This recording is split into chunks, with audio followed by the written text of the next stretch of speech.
Hello and welcome to NPS Now, your source for news and information about Norfolk Public Schools. I'm your host, Karen Tanner.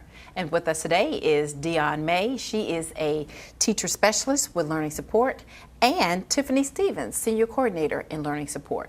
Welcome, ladies, to NPS Now. Good morning. Thank you, Karen. I'm glad to have you here. This is a very special month in October. It's National Disability Awareness Month. And so tell me about the special events, Tiffany, we have planned for NPS. Well, one of the events we have going on is a Special Olympics event. It's called the Big Feet Meet, and it's going to be at Crossroads this year, focusing for the middle school population. Throughout the school year, we're actually going to have a couple other events, Little Feet Meet later on in the school year, but for the month of October, it's going to be the Big Feet Meet. We also have the 3rd annual Disability Takeover at Why Not Pizza on Colley Avenue. A great part of the event is that 10% of the proceeds that day will go to the Terry Hamilton Seeds for Success Fund, which helps provide support for students with disabilities, specifically postgraduate career development program students, with any of their needs related to the program. Also, we have workshops available for middle school students throughout the month of October. Awesome. And so why not pizza? I've seen that before. How do the students react to that? Oh, they love it. They get to work from 10 to 2 and then also from 5 to 8. They're working in a restaurant atmosphere, and they'll be greeting and also serving the customers throughout the day. So I just want to make sure everyone comes out to Why Not Pizza, because even deliveries count as part of the 10% proceeds this month. Right. So how many students do we have involved in our program through Norfolk Public Schools? We have over 4,000 students with disabilities in Norfolk Public Schools, ranging from pre-K all the way to post-grad. Wow. So what are some of the services that we provide these students?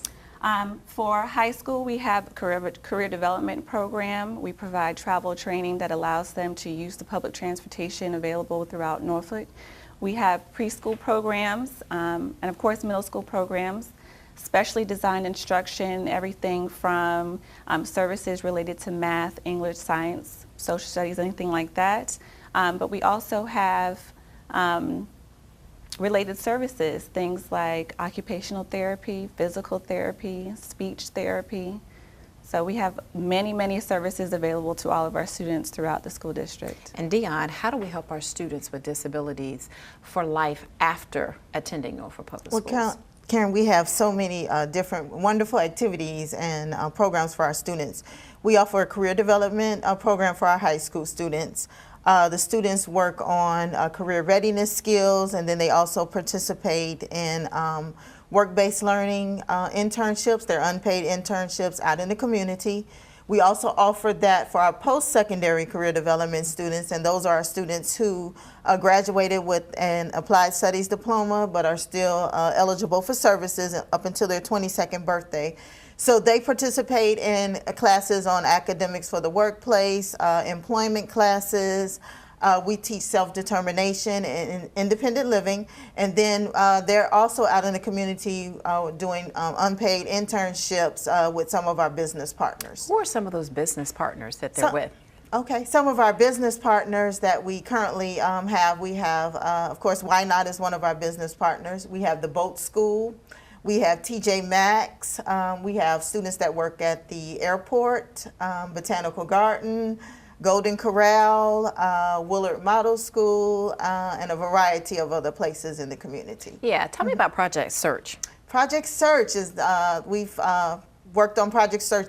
Will be our 8th year with Project Search. And those are for those individuals that are interested in working like in a hospital setting. So each year we identify 8 students to participate in the program. And of course, these are unpaid internships also. But it's for our post-secondary students who have completed their high school education and are looking to work in that type of setting. And so they're there from September until June, and they work in different departments in the hospital. And at the end of the program, they have a graduation, and most of our students have been able to become successfully employed in the hospital or some other venue in the community. And what I thought was really neat is that you host a bus transition tour. Yes. Every year. Tell us about that. Yes, I have a transition tour bus for parents, and the purpose of the bus is to make parents aware of the community agencies and resources that are available so that they can go ahead and access that early on. So when our students do graduate from high school, then they're able to be connected to the various agencies that will help them with their post-school outcomes. Right. So, and you both can answer this. When do we start preparing these students for careers and opportunities outside of NPS? Okay, usually we no later than the age of 14. It could be earlier depending on, you know, the student and the IEP team if they deem it necessary. So it all depends on that. But 14 is when we usually begin discussing transition and transition services for our students. So what are those transition assessments and how do they help our students? Oh, the transition assessments are vital to transition planning. The transition assessments assist our students with identifying their interests, preference, needs, and strengths. And then what happens is the teacher utilizes that information to develop our post-secondary goals for the student, coordinated activities, which are all based on the employment, education, independent living, and training. I'm sorry, training. Yes, training. Yes. Yes. So this is for both of you. Yes. What do you want the public to know about our students with disabilities? What do you really want them to know about these programs and activities? The main thing is that all of our students with disabilities, adults with disabilities, they all have, they want to be a productive part of society. They all want to work. They have the same wants and desires as any other person without a disability. And their inclusion matters, whether it's in the workforce or whether it's in the program. And they're eager to learn. Our goal is to educate and provide the training to our students with disabilities to allow them to be independent adults and so they can pursue a career, not just a job, actually a career that's of interest to them. Right. Yes. So what do you think, Dion? I agree with what Tiffany says. What we want is for our students to be successful, and we want them to be contributors to society. And so that's what we're doing for our high school students and our post-secondary students. We're providing them with the tools that they need in order for them to be successful. So those assessments and the work-based learning, all of those fit together as a puzzle piece to ensure that the students will be successful. So we allow them the opportunity to explore the different interests that they're interested in. So with the work-based learning, we look at maybe their top 3 careers from their transition assessments, and then we place them according to that so that they will at least get an opportunity to determine if this is something that they want to pursue or if we need to look at some other choices for them. So we just want to make sure that they are successful. Yeah. And that they are able to be integrated successfully in society and working in something that they enjoy as their career and just to be successful. So that's what we're looking at. And the great thing is that they're learning in a safe environment because we're starting at the middle school level with the career exploration. As we move on to high school and we're working on those coordinated activities that come from the transition assessments, they're allowed to have that safe opportunity to explore different careers before they start going into the workforce. Right, right. This is great. So recap for us real quick, Tiffany, the activities that are happening here in October with Disability Awareness Month. Okay, so we have a Special Olympics event, and that's called the Big Feet Meet, and that's going to be at Crossroads. In the month of October, it's going to be focusing on the middle school students, but throughout the year, we're going to have additional events for younger students, and that's called the Little Feet Meet. We also have the 3rd annual Disability, and I just want to emphasize the ability part, the Disability Takeover at Why Not Pizza on Colley Avenue. And that's where our students, our post-grad career development students will be greeting and serving the customers and working in a restaurant environment from 10 to 2, and then also from 5 to 8. And 10% of the proceeds, including delivery, so just in case you can't come out. That's going to be at Ghent, right? It's going to be in Ghent, yes. Ghent So location. 10% of the proceeds, including deliveries, just in case you can't actually go to the physical store, will be contributed to the Terry Hamilton Seeds for Success Fund. Right, great. Thank you, ladies, for coming on the show today and sharing this information. Thank you. Thank you so much, Karen. And we want you to stay tuned for more NPS Now.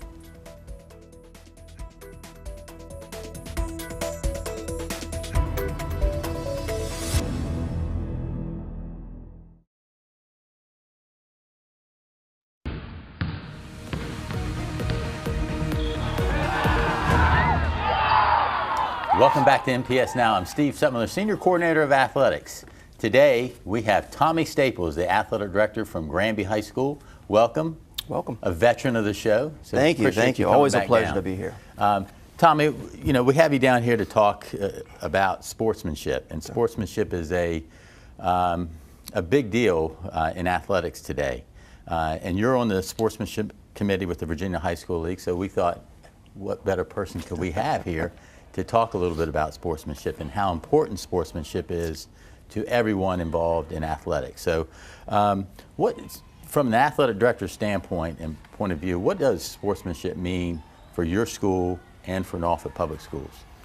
I think sportsmanship might be the most important thing that we have in athletics, and that goes from high school down to rec leagues all the way down. I think it's just something that they can take with them the rest of their lives. You know, winning and losing is one thing, but if you do it the right way, then that shows the character of the person. So.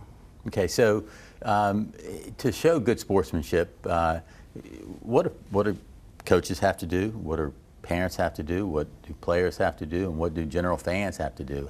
How can they demonstrate positive sportsmanship? I think one of the things that we have in place and we try and preach is that players play, coaches coach, and parents parent. And I think if everybody knows their role, that it makes things a lot easier. What happens is when a parent tries to tell a coach how to coach or tries to tell the player how to play and you kind of cross paths, I think that's where a lot of the friction happens and where sportsmanship can get a little bit out of control. Now, athletics is a very emotional thing, and that's why we have certain rules in place to try and calm emotions down. But when a player is out there and is involved in something at the heat of the moment, stuff can happen. So that's why we got to keep the coach and the parent where they're supposed to be and keep all the roles basically separated. Okay, so you talk about the player making the play and then the parent getting excited. What are some of the things that you've witnessed that haven't been good sportsmanship that we need to put out there?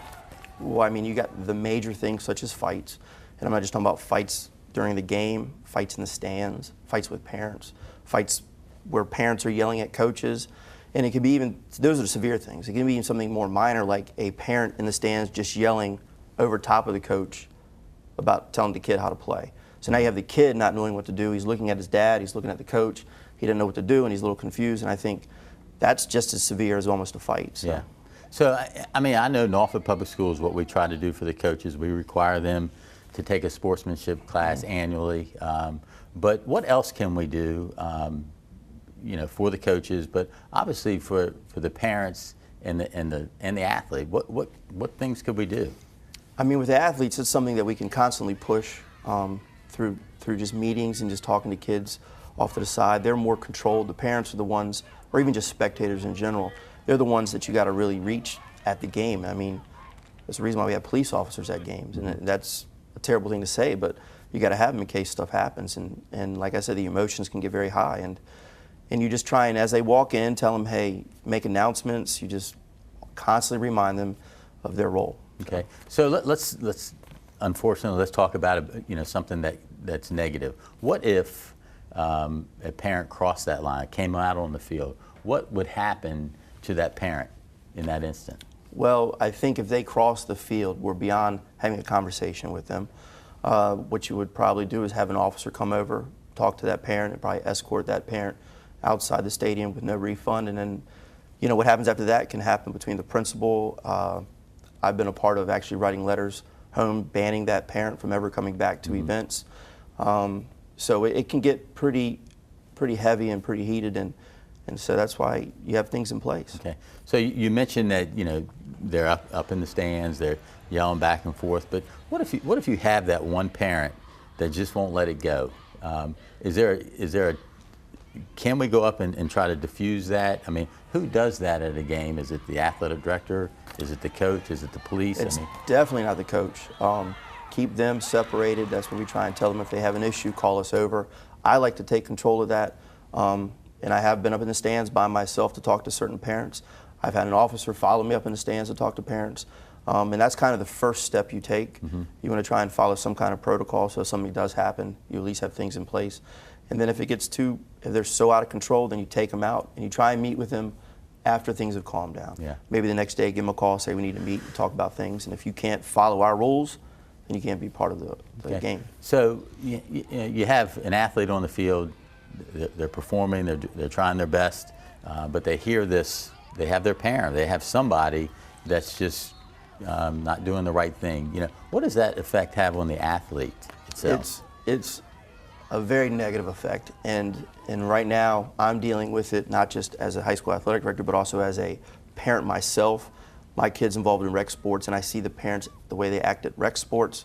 There are no cops there, and there are no things in place, so it's a little more hectic, a little more chaotic. But it's just the way you see the kid react. I mean, there isn't anything positive that comes out of it, and it's difficult. I mean, I'll put my headphones on and just sit in the back and just watch a game because I don't want to be a part of it as far as a spectator. But I'm a dad too, so you obviously have your different emotions that come out. But I don't see anything that positive comes out. Be a parent.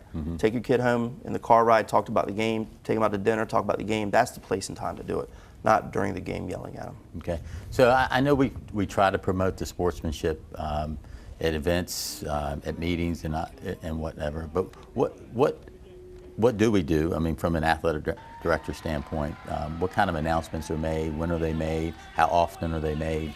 We try and make, with take football for instance, we try and make an announcement before the game, quarters, timeouts, kind of any time you get a chance, especially when you can tell that it's getting, if the game's physical and if the game is very emotional, you can tell the tension's getting up there. You try and make announcements there, you try and calm things down. You might pull the official aside and say, you don't want to step on their toes, but you might want to say, hey, things are getting a little heated. You might want to pull some kids aside, and the officiating crews do great jobs doing that, try and calm it down, because that's where it kind of starts, and then the parents take it to the next level. So if an athlete isn't displaying good sportsmanship, potentially they can be removed from the game from the officials. So what effect does that have? I mean, do they have to miss the next game? I mean, what goes on there? What they'll try and do first is they'll send the kid off and say, Coach, I'm sending this kid off for you, so you can calm him down and get a hold of him. So at least it's not quick. If he comes back out and there is an ejection, if there is some kind of, you got to sit 2 games. So there's an appeal process that goes to the VHSL, but all 3 parties, 2 of the 3 parties have to agree, which is either the officiating crew, or the 2 teams. 2 of the 3 have to agree on the appeal. And I know you talked about this a little bit, but what if a parent is ejected? I mean, do we let them come back the next day, or is there any repercussions on them? I don't think there's anything in place. It's up to each school, maybe how bad the ejection was. Okay. Obviously, there's going to be a meeting involved with the principal and athletic director, and I think that's where you get a feel for where things should go from there. Okay.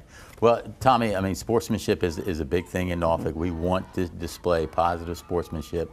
We want to get the message out to the parents, and this is one platform that we want you to act the right way at these events, because it makes the event better. And that's what we're there for, is to have a positive experience. So absolutely. Appreciate you coming down here. A lot of good information. We have other information that we're going to talk about and bring you back.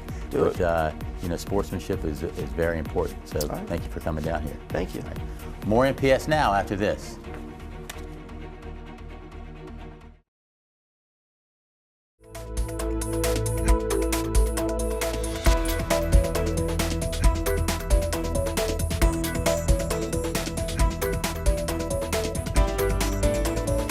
Welcome back to NPS Now. With us today is Carol Hamlin. She's a Senior Coordinator in Student Support Services. Welcome to NPS Now. Thank you. Yes, this month is National Bullying Prevention Month, and we've been promoting that information on our NPS website and social media sites to help share the word on this particular topic. So what are we particularly doing in our schools to recognize this? Well, first of all, on the district share file that we have on the web, we have an administrator's toolkit, and inside of it, it has many different activities that schools can use. However, our schools are so creative. So they come up with many activities, and they're being asked to submit them to our office. We're going to compile them and then post them so that everyone can see what they've done and possibly generate more ideas as we move forward, as not just for the month, but as throughout the school year. Because while this is a month for anti-bullying, there's something that we need to talk about constantly. Right, right. So what are we doing in our schools to combat bullying? We started a campaign quite a few years ago where we put the posters up so that the students would know ways of reporting bullying. So we have the bullying hotline, we have the Safe Schools email address. In our handbook, there are pages that are dedicated to giving information not only to our students but to parents about what to do if you're bullied, if you see bullying, if you feel your child is being bullied, and even if your child is the bully, kinds of things that you could do. So that's pages in the handbook. Also, there's a form in the back that you can pull out and submit to schools or to our office. Schools have copied that form, so it's available there. The main thing we try to stress starting the school year out in our discipline assemblies is to let the children know if you see it, report it. Just being silent makes the bully more powerful. Yeah, let's talk a little bit more about that, the process and how that works. So if a student is being bullied or the parent of a student who's being bullied, what should they do? Contact the school administration immediately, but also teach the children to talk to any trusted adult. And as I shared with you in the district share, there's information for almost every adult that works in our school system. So if it's the bus driver, things that they can look for, the cafeteria worker, the clerical staff, and so forth. So any trusted adult they should report the bullying to. Tell your parents. Parents tell the school administrators so that the investigation can begin. Right. So what do you want students to do who actually witness bullying? Well, we don't want them to become a victim themselves, but they can help by letting the person that's doing the bullying know that it's not cool, that they don't agree with it. So you're not going to participate or laugh, because then it gives power to the person that's being the bully. But they can use humor or they can try to distract. But the main thing is to report it.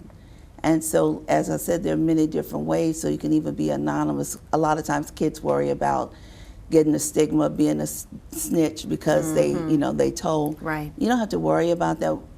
Administrators have been trained to take the information and still keep the child safe. But you want everyone to feel safe, and so that's why throughout our student handbook you'll see constantly responsible, respectful, and safe repeated over and over again, because you can use that in almost every situation. And we want to use every moment as a teachable moment. So when you're talking to children, are you being responsible? Are you helping your friend when you see them in trouble, or when you see someone that's not being so nice? Are you being safe if you're allowing it to happen? Are you being respectful? Because if you want people to treat you like you want them to, or you want to be treated. So just back and forth, using that over and over, those 3 words over and over again can be used in almost any situation. Right, and I've seen that message. I think Ruffner Academy did a nice little video on that with Don Williams, their media specialist there. And that's important, that message. I've seen it around Norfolk schools. So what is the district's protocol once bullying has been reported?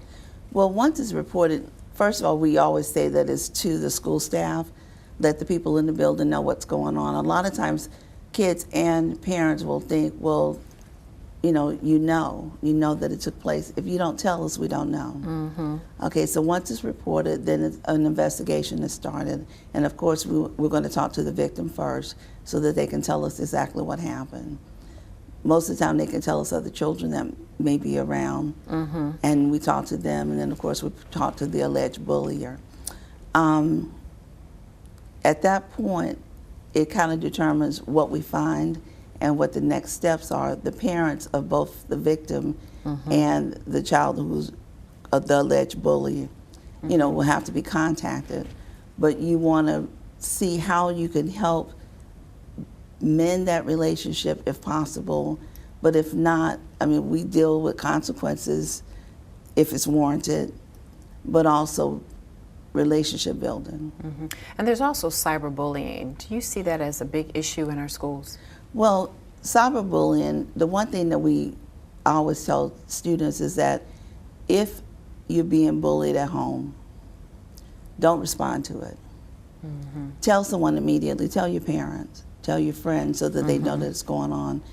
Keep a record of it so that you can kind of support what you're saying about it. If it's really bad, then you need to contact the provider, whether it be the phone provider or the internet provider. If it's a threat, you need to contact the police. For the schools, because the laws are still not clear on where we can step in, if something is mentioned about when you come to school and it names the school, or they're telling you when you come to school, or if things are happening at school and the cyberbullying is going on, then we can kind of help support the student. We can help support the student, but it has to be a clear line for schools. Many times things happen over the weekend or in the evenings, and that's when we tell parents, tell the police. If you're concerned, tell the police. Maybe you want to change, the provider tells the students to change their usernames and passwords and keep those things safe. So there are ways to avoid having that to happen. But for schools, it's kind of a gray area for us, because even the Supreme Courts have not clearly given us what we can do. So when we can intervene, definitely. Speaking of intervention, what can we do to prevent bullying in our schools? Mainly, I think, is to build a positive and trusting environment where students feel comfortable coming to us and telling us what's going on. Following, again, going back to, if we use the theme of being responsible, safe, and respectful, and we use that for everything, putting the word out, putting our posters up, letting the kids know that they have many different ways of reporting it if it's happening. But I think your school culture has a lot to do with it, because if you have clear expectations, if we're consistent with how we handle things, if we let children know that that is not accepted, it's not accepted in this building, it's not accepted in Norfolk Public Schools, and that there are consequences for that type of behavior. If we have those same messages over and over again, I think that we can stop the bullying. And I think you will make a difference to help prevent bullying in our Absolutely. schools. Thank you so much for coming on the show today to bring in notice and information about what we're doing here in Norfolk Public Schools for bullying prevention. Thank you. Thank you. And we want to thank you for watching NPS Now. It airs weekly on WNPS, Channel 47, or you can view us online at www.npsk12.com. If you have any great story ideas or information you'd like to share, email us at nps_news@npsk12.com. Again, we want to thank you for watching NPS Now.